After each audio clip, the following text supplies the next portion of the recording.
નમસ્કાર, આપ જોઈ રહ્યા છો ધ લોકસત્તા અને હું છું નસરીન। ગુનાખોરીમાં આજે એક એવી ઘટનાની વાત કરીશું કે જેનો અંત દુઃખદ નહીં પરંતુ ખૂબ સુખદ આવ્યું છે। જી હા, એક એવી ઘટના અત્યાર સુધી જાણે ફિલ્મોની ઘટના લાગતી હોય, ફિલ્મોની કોઈ સ્ટોરી લાગતી હોય તેવી ઘટના ઘટી છે। હકીકતમાં આ વાત છે મુંબઈની। મુંબઈમાં એક બાળકી જેનું અપહરણ થયું અને 9 વર્ષ બાદ તે ફરીથી પોતાના પરિવારને મળી। તો શું થયું એ બાળકી સાથે આ 9 વર્ષમાં? કોણ હતી આ બાળકી? તમામ જાણકારી હું આપને આપીશ। ગુનાખોર ગર્લ નંબર 166, જી હા, 166 નંબરની છોકરી, 166 નંબરની દીકરી જે ગુમ થઈ હતી અંધેરીમાં આવેલ એક શાળામાં। અંધેરીમાં આવેલ એક શાળામાં ભણતી 7 વર્ષની પૂજા ગોડની આ કહાની છે કે જે 22 જાન્યુઆરી 2013ના રોજ પોતાની શાળામાં જતા પહેલા જ ગુમ થઈ ગઈ હતી। હકીકતમાં તે અને તેનો ભાઈ, તેનો મોટો ભાઈ શાળાએ રોજની જેમ નીકળ્યા હતા, પરંતુ રિસેસમાં તેને કંઈક ખાવા માટે, કોઈ નાસ્તો લેવા માટે રૂપિયા જોઈતા હતા, પૈસા જોઈતા હતા અને તેની જીદ તે પોતાના ભાઈ સાથે કરે છે। તેનો ભાઈ તેને સમજાવે છે કે આપણે રિસેસમાં કોઈ પણ વસ્તુ જે પણ તને જોઈતી હશે હું તને અપાવી દઈશ, પણ આ પૂજાની જીદ હતી કે ના, મને અત્યારે જ રૂપિયા જોઈએ। તેના ભાઈએ તેને ના પાડી। પૂજા રિસાઈ ગઈ। પૂજા સ્કૂલની અંદર ન પ્રવેશી, તેનો ભાઈ જતો રહ્યો કે લેટ ના થાય। ત્યારે નજીકમાં જ ઊભેલું એક દંપતી જેનું નામ હતું હેરી ડિસોઝા અને તેની પત્ની હતી સોની ડિસોઝા, એ બંને જાણે કે શિકારની લાયમાં ઊભા હોય તેમ તેમની નજર પૂજા પર પડી અને તેમણે મોકાનો ફાયદો ઉઠાવતા પૂજાને આપી દીધી લાલચ। પૂજાને આઈસ્ક્રીમની લાલચ આપીને તેઓ પૂજાને પોતાની સાથે કિડનેપ કરીને તેને લઈ ગયા હતા મુંબઈના કલ્યાણ વિસ્તારમાં અને ત્યાં જઈને રડી રહેલી પૂજાને ધમકાવવામાં આવી હતી આ દંપતી દ્વારા કે જો તું રડીશ તો તને અમે પહાડ પરથી નીચે ફેંકી દઈશું। જેવી રીતે જાણવા મળી રહ્યું છે, પોલીસ તપાસમાં સામે આવ્યું છે કે એ વખતે દંપતીની સંતાન હતું, તેમનું કોઈ બાળક ન હતું। વર્ષોથી તેઓ ટ્રાય કરી રહ્યા હતા અને બાળકની લાલચમાં તેઓએ પૂજાનું અપહરણ કર્યું હતું। ત્યારબાદ તેઓ તેને લઈને વિરાર ગયા। મુંબઈમાં જ જે વિસ્તાર છે વિરાર, ત્યાં ગયા, ત્યાં 2-3 મહિના રોકાયા। ત્યારબાદ ફરીથી તેઓ પૂજાને લઈને ગોવા જતા રહ્યા, ગોવામાં રોકાયા અને ત્યારબાદ તેઓ ફરીથી મુંબઈ પરત ફર્યા હતા। ત્યારે જ જે પૂજા છે ગર્લ નંબર 166, જ્યારે જે એક પોલીસ અધિકારી હતા ભોસલે, એએસઆઈ ભોસલે, તેઓ ખૂબ જ સક્રિયપણે તમામ જે મિસિંગ છોકરાઓ હતા તેમને શોધી રહ્યા હતા। ત્યારે પૂજા ગોડનો નંબર હતો 166, 166 નંબરની મિસિંગ ગર્લ। તે ખૂબ જ ચર્ચિત હતી અને તમામ લોકો, તેનો પરિવાર તેને શોધી રહ્યો હતો। તેના જગ્યાએ જગ્યાએ પોસ્ટર લગાવવામાં આવ્યા હતા। ત્યારે તેને ડર હતો, આ દંપતીને ડર હતો કે અમે પકડાઈ ન જઈએ, કેમ કે શોધખોળ ખૂબ ચાલી રહી હતી, પોલીસ ખૂબ જ સક્રિયપણે કામ કરી રહી હતી। ત્યારે તેમણે પૂજાને કર્ણાટકમાં આવેલ એક હોસ્ટેલમાં ભણવા માટે મોકલી દીધી હતી અને ત્યારે જે સોની ડિસોઝા છે, હેરી ડિસોઝાની પત્ની, તે પ્રેગ્નન્ટ હતી। બચ્ચું આવ્યા બાદ તેમને લાગ્યું કે હવે તો પૂજા મોટી થઈ ગઈ છે। 1 વર્ષ બાદ પૂજાને ફરીથી તેમણે મુંબઈ પોતાના નિવાસસ્થાને બોલાવી લીધી હતી પોતાના નવા જન્મેલ બચ્ચાની દેખભાળ માટે, એટલે કે બેબી સિટિંગ માટે। ત્યારે અસલી ખેલ શરૂ થયો હતો। હવે પૂજા થોડીક સમજણી થઈ ગઈ હતી। પૂજા પર અત્યાચારની એ હદ થઈ હતી કે તેને સોળ પાડવામાં આવતા હતા, બેલ્ટથી મારવામાં આવતું હતું, વેલણથી મારવામાં આવતું હતું, તેને લાતોથી મારવામાં આવતી હતી અને તેની પર અત્યાચાર એ હદ થઈ ગયું હતું કે તેને ડરાવવા, ધમકાવવામાં આવતી હતી। કેમ કે હવે તેમને પોતાનું બાળક આવી ગયું છે।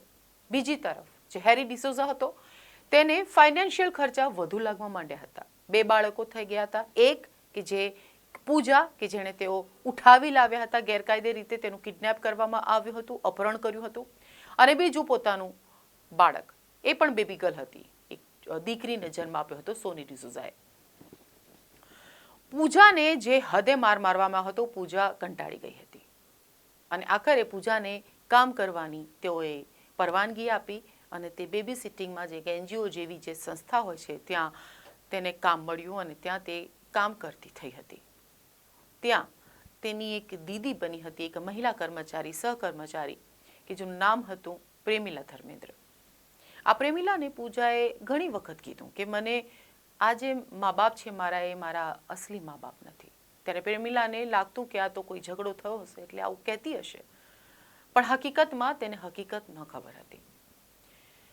આખરે તેને વિસ્તારથી પ્રેમિલાને પોતાની આપવીતી જણાવી. ત્યારે પ્રેમિલાએ તમામ ચક્રો ગતિમાન કર્યા અને મિસિંગ રિપોર્ટ્સનું તેને સર્ચ કર્યું. તેણે પોલીસ ખાતે જઈને કહ્યું કે સો એન્ડ સો છોકરી, આ જે પૂજા છે, આ ટાઈમે તે સ્કૂલમાંથી ગાયબ થઈ હતી, તેને આ લોકોએ તેનું અપહરણ કર્યું હતું.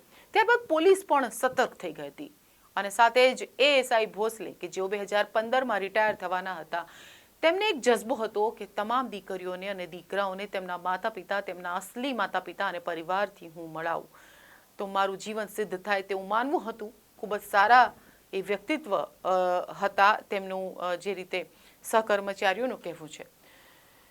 તો તેમને જ્યારે તેમની પાસે આ વાત ગઈ કે પૂજા નામની દીકરી, પૂજા નામની એક છોકરી કે જે 2013માં ગાયબ થઈ હતી, 7 વર્ષની ઉંમરમાં તે સ્કૂલ પાસેથી ગાયબ થઈ ગઈ હતી અંધેરી વિસ્તારમાંથી, ત્યારે તેઓ પણ એક્શનમાં આવી ગયા હતા. તમામ પોલીસ મથક એક્શનમાં આવી ગયું હતું અને જે પૂજા છે તેની લાગતા વળગતા તેના પિતાનો નંબર કે અન્ય કોઈ નંબર તેઓએ કાઢ્યા અને તેમાંથી 3 નંબર તો ન લાગ્યા, પરંતુ અન્ય એક નંબર લાગી ગયો હતો અને એ નંબર હતો પૂજાનો પાડોશી રફીકનો. રફીકને ફોન કરીને પૂજાએ વાત કરી હતી કે હું પૂજા છું અને તમારી બાજુમાં હું રહું છું. તેણે પરિવારનો પરિચય આપ્યો.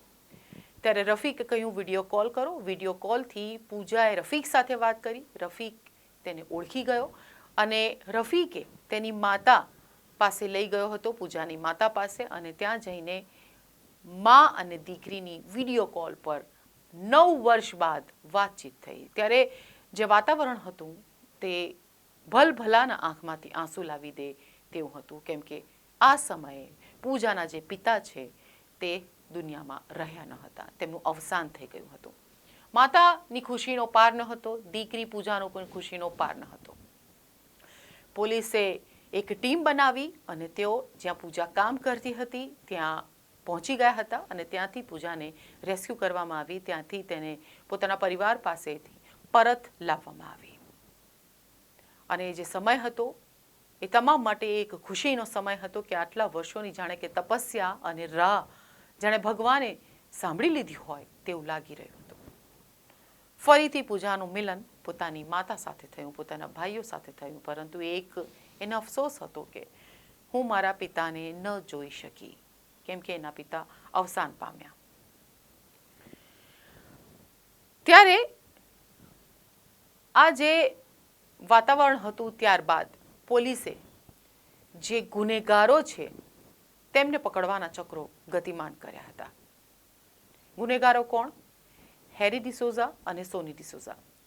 તેમને તરત જ ઝડપી પાડવામાં આવ્યું હતું. તેમાંથી હેરી ડિસોઝા તો મળી આવ્યો હતો, પરંતુ સોની ડિસોઝાની ધરપકડ થઈ ન હતી. ત્યારે આસપાસના લોકોએ, પૂજાના પરિજનો અને તેના પડોશીઓ અને વિસ્તારના લોકોએ પોલીસ પર પણ દબાણ કર્યું કે સોની ડિસોઝાની પણ ધરપકડ કરવી જોઈએ, કેમ કે તેના દ્વારા જ તેની પર અત્યાચાર, શારીરિક અત્યાચાર ગુજારવામાં આવતો હતો, મારપીટ પૂજા સાથે કરવામાં આવતી હતી સોની ડિસોઝા દ્વારા. તો આ હતી પૂજાની કહાની. ગર્લ નંબર 166, 166 નંબરની ગર્લ. કેમ કે 166 બાળકો ગુમ થયા હતા, તેમાંથી જે છેલ્લો નંબર હતો 166 તે પૂજાનો હતો પોલીસ રેકોર્ડમાં. એટલે પૂજાને પોલીસ ગર્લ નંબર 166 તરીકે ઓળખતી હતી અને એ રીતે તેની શોધખોળ કરવામાં આવી. તો કહેવાય છે ને કે જ્યારે આશ હોય ને, આશા હોય ને, એ આશાથી તમે સફળ થઈ શકો છો. ગમે એવી પરિસ્થિતિમાં જો તમે આશા છોડી દો તો પછી એ કામ બનતું પણ અટકી જાય છે. એવું જ કંઈક આ જે ઘટના છે, પૂજાની માને શું ખબર હતી કે 9 વર્ષ બાદ તેની દીકરી તેની સામે આવીને ઊભી રહેશે. અચાનક ફોન પર તેની દીકરીનો હસતો ચહેરો, રોતો ચહેરો જોવા મળશે. તેણે તમામ જે આશાઓ હતી એ તો ખોઈ દીધી હતી, પરંતુ એક આશા હતી ભગવાનથી, કે ભગવાન એની દીકરીને પાછી મોકલશે જ મોકલશે. તો આ એક ગુનાખોરીની ઘટના, આ એક એવી ઘટના કે જેથી આખા દેશનો મીડિયા, તમામ મોટા મીડિયા હાઉસીસમાં ઘટના એ સમયે ચર્ચાનો વિષય બની હતી અને તમામ લોકોની આંખોમાં ઝળહળતા આંસુ અને સાથે જ ખુશીના આંસુ પણ જોવા મળ્યા હતા. તો આ હતી ગુનાખોરીની એક એવી ઘટના કે જેનો અંત ખૂબ જ સુખદ આવ્યો. અને સાથે જ આશા કરીએ છીએ કે પૂજાની જેમ જે બાળકો મિસ થતા હોય છે, હજારો બાળકો ભારત દેશમાંથી મિસ થતા હોય છે, ગુમ થતા હોય છે, તે પોતાના પરિવારને પુનઃ મળી જાય, ફરીથી મળી જાય. અને સાથે જ એક સંદેશ કે પોતાના બાળકોને ક્યારેય એકલા ન મોકલવા, ખાસ કરીને શાળા કે કોઈ પણ પબ્લિક પ્લેસ પર કોઈના પણ ભરોસે તેમને એકલા ન મોકલવા, કેમ કે દુનિયા બહુ જ ખરાબ છે. સ્વસ્થ રહો અને સતર્ક રહો, એ જ આપણું એક સ્લોગન છે. ફરીથી ગુનાખોરીમાં આપની સાથે મુલાકાત થશે. રજા આપશો. નમસ્કાર.